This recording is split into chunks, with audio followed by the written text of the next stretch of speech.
Hi, I'm Emily, a determined single mom. Before I get into my story, don't forget to like and subscribe for more real-life tales. I always imagined my pregnancy surrounded by a loving family, but life had different plans. It was during my 7th month, typically a time when most expectant moms are nesting and finalizing baby preparations, that my world began to fall apart. Emily, we need to talk about rent, my father said one evening, completely catching me off guard. Rent? I asked, confused and a bit scared. I thought I was staying here rent-free, especially with the baby on the way. My mother's voice was cold and firm. We've reconsidered. It's only fair that you contribute financially if you're going to stay here. But I can't afford rent right now, I pleaded, my hands trembling as they rested on my swollen belly. I'm about to go on maternity leave, and you know Alex's dad isn't in the picture.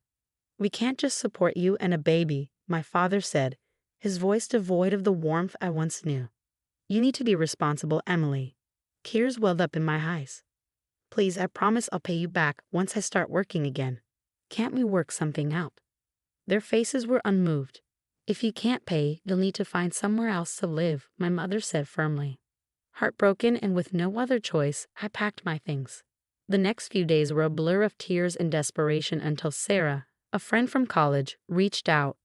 You can stay with me as long as you need, Emily. Don't worry about rent, just focus on getting ready for the baby. Her kindness was a beacon in my darkest time. Moving in with Sarah felt like a breath of fresh air. Her small apartment became a sanctuary, a place filled with hope and laughter, so different from the coldness of my parents' home. We spent our evenings chatting about baby names and decorating a corner of her living room with baby Alex's things. How could they just throw you out like that? It's unbelievable, Sarah often said, struggling to mask her frustration. I don't know, Sarah, I would reply, trying to stay strong.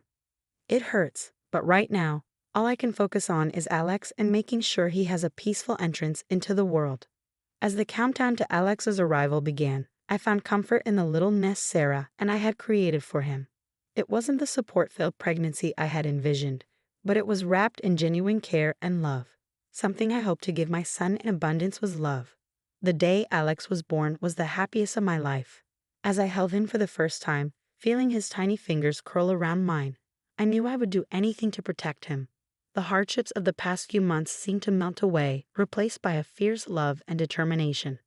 Just a few weeks into motherhood, while I was still adjusting to sleepless nights and the constant demands of a newborn, my parents reached out. It was unexpected and honestly unwelcome. Emily, we want to meet Alex. My mother's voice came through the phone, as if nothing had happened. We're his grandparents, after all. Why now? I asked, my voice tight with a mix of anger and anxiety. You kicked me out when I needed you most. We were just trying to teach you responsibility, my mother replied, her tone suggesting this was supposed to be obvious. We always had Alex's best interests at heart. Best interests? You left your pregnant daughter homeless. I don't trust your intentions now, I snapped back, cradling Alex a little closer. The conversation ended abruptly with my mother's parting words. We'll see. He's our grandson. As news of their sudden interest in Alex spread through the family, reactions were mixed. My Uncle John called one afternoon, his voice filled with concern. Emily, your parents are really upset. Maybe you should let them see Alex. It might mend things a bit. I can't just forget what they did. Uncle John, how can I trust them with Alex when they showed no mercy to us? I argued. Family is supposed to forgive, he countered, echoing the sentiment of several relatives. Amidst the family pressure, Sarah remained my steadfast supporter. You don't owe them anything, Emily. They should earn your trust first, she would remind me during our late-night talks after Alex had finally settled down.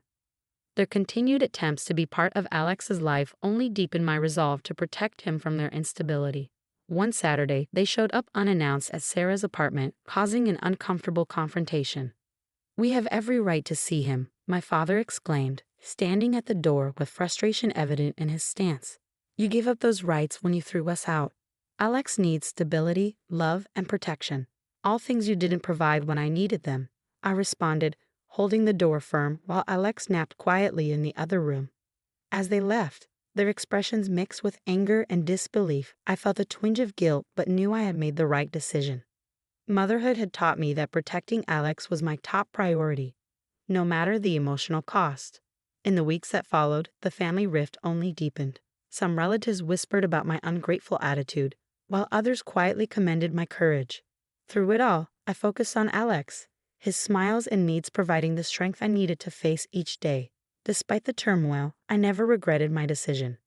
As I watched Alex grow, each milestone was a reminder of the life we were building together, just the two of us, a small but unbreakable family forged in the fires of adversity. Months after Alex was born, while rocking him to sleep one quiet night, I couldn't shake the feeling of injustice that gnawed at me. My parents' newfound desire to be doting grandparents after their harsh rejection was too much to bear. Silently, I felt a need to share our story, perhaps to warn others or find solidarity in shared experiences of familial betrayal. One evening, with Alex asleep in the quiet hum of the computer before me, I began to write. The words flowed, fueled by pent-up frustration and a desire for transparency. I detailed everything, from the joy of discovering I was pregnant to the shocking moment my parents demanded rent and eventually kicked me out, and their sudden change of heart once Alex was born. I hit post on the blog, sharing it not only on my personal social media pages, but also tagging my parents' workplaces, where they had built reputations as kind and understanding individuals. It felt like a necessary addition, a way to show the contrast between their public personas and private actions. The reaction was immediate and explosive. Shares, likes, and comments piled up as strangers and acquaintances alike expressed their shock, support, and sometimes their own stories of similar betrayals. "You did the right thing, Emily. People need to see this side of them," read one comment, echoing the sentiment of many. However, not all feedback was supportive. Tagging my parents' workplaces brought a tidal wave of controversy. "You shouldn't have brought their jobs into this. That's too far." A family friend messaged me privately, a sentiment shared by others who felt I had crossed a line. The family drama intensified when my Aunt Laura called, her voice trembling with emotion. "You've embarrassed them in front of their colleagues. Was that really necessary? They're upset and considering legal steps against you." "I'm sorry for the tagging. That might have been a step too far," I replied. "But I'm not sorry for sharing my story. They needed to be held accountable." I replied, my voice firm yet weary from the emotional toll. Days later, amidst growing public scrutiny and conversations about the conditions of familial love, I edited the post to remove the tags to their workplaces, adding an apology for that specific action. However, I left the rest of the content untouched. My truth was not up for negotiation. As the post continued to circulate, it sparked discussions on various platforms about the expectations and obligations of family. Many rallied to my defense, echoing the sentiment that families should support, not condition their love on financial contributions. Through it all, I stood firm.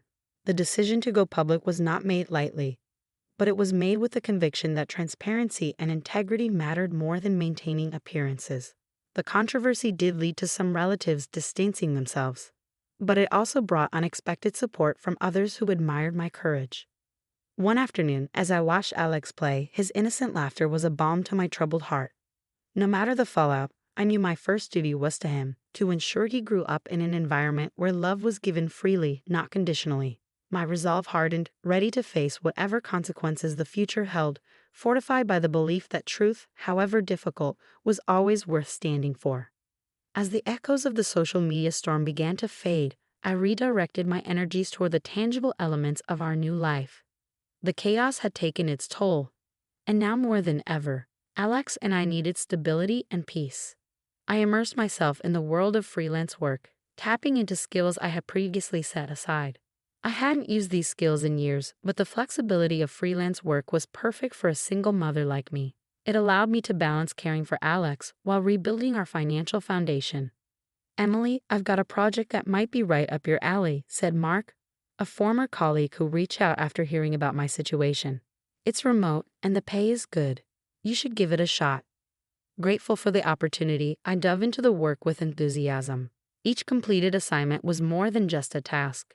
It was a brick laid in the foundation of our new life. Slowly, the fruits of my labor began to show, and within months, I had saved enough to consider moving into a place we could finally call our own. Finding the right apartment was a journey in itself.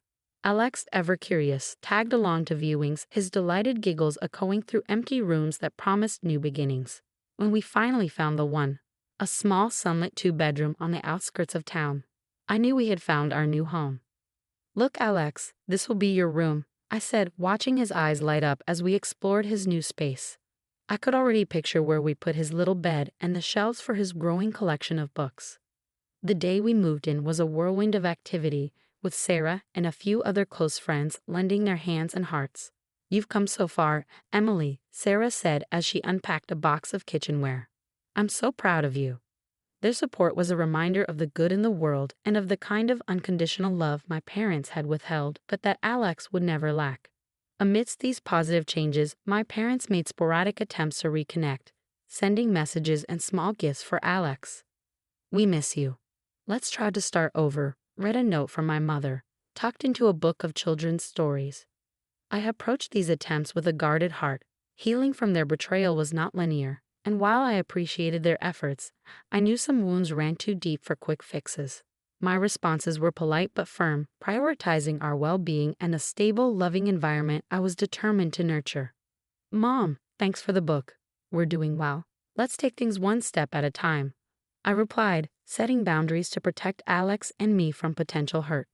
As the months passed, our new apartment truly became a home, filled with laughter, love, and the occasional mess of toys and art supplies. I found joy in the small moments, morning cuddles, park outings, and bedtime stories that made up our days. It was a life built on our terms, free from the shadows of the past. Looking back, the road was undoubtedly rough, marked by heartbreak and hardship, but it led us here, to a place of our own, a sanctuary where Alex could thrive and where I could finally breathe, knowing we were safe, loved, and home. The new beginning we had fought so hard for was now our reality, and every day was a testament to the strength found in starting new. As months turned into a year, the unexpected consequences of my public revelation about my parents' conditional support began to unfold in ways I hadn't anticipated. Despite my initial intentions to share my story as a cautionary tale and a source of catharsis, the ripple effects were profound, reshaping not just my life but theirs as well. My parents, who had always been respected in their professional circles, found their reputations challenged. The blog post had tarnished their reputations. The story of their harsh treatment during my pregnancy resonated deeply with many, and the community's response was swift and severe. Colleagues who had once greeted them with smiles now offered only cold shoulders. Invitations to social gatherings dried up as friends distanced themselves, disapproving of how they had treated their pregnant daughter. "It's just not the same at work anymore," my father confided during one of his rare calls, his voice tinged with regret. "People look at us differently. Actions have consequences," I replied, my tone neutral yet firm. It was important for them to understand the gravity of their decisions, not just for my sake, but for their own reflection and growth. As I forged ahead, building a life of independence and nurturing Alex with all the love I could muster, my parents were left to reckon with the fallout of their choices. The community's judgment served as a mirror, forcing them to confront the harshness of their actions. Meanwhile, Alex and I flourished in our new environment. Each day brought new joys and challenges, but the freedom to make our own choices and the absence of conditional love allowed us to thrive. My freelance career grew as I secured more clients, drawn in by my dedication and the quality of my work. Our little apartment felt like a castle, filled with laughter, love, and the endless potential of the days ahead. In quiet moments, I often reflected on the journey. The pain my parents had caused was still a tender wound, yet it had compelled me to grow in ways I never imagined. I had become not just a survivor, but a thriver, someone who could stand on her own and provide a nurturing home for her child. "Mom, look at me," Alex would shout as he zoomed around our living room, a makeshift cape tied around his neck. His joy was my greatest reward, a balm to the wounds of the past. As for my parents, their journey was their own to navigate. The community's backlash was a form of natural justice, a consequence of their actions that no court could have imposed. They reached out occasionally, their voices softer, tinged with the understanding of what they had lost. I listened, but with the knowledge that some distances were necessary for healing. In the end, fate had handed down its verdict. As I watched Alex grow each day, a testament to our resilience and love, I knew the future was bright, filled with the promise of unconditional love and new beginnings. Our past, with its shadows and pain, was behind us, serving not as a chain but as a lesson on the power of standing firm in one's truth and the redemptive strength of moving forward. The story of Emily's resilience has come to a close. How would you have handled the situation if you were in Emily's shoes? Share your thoughts, and don't forget to like and subscribe for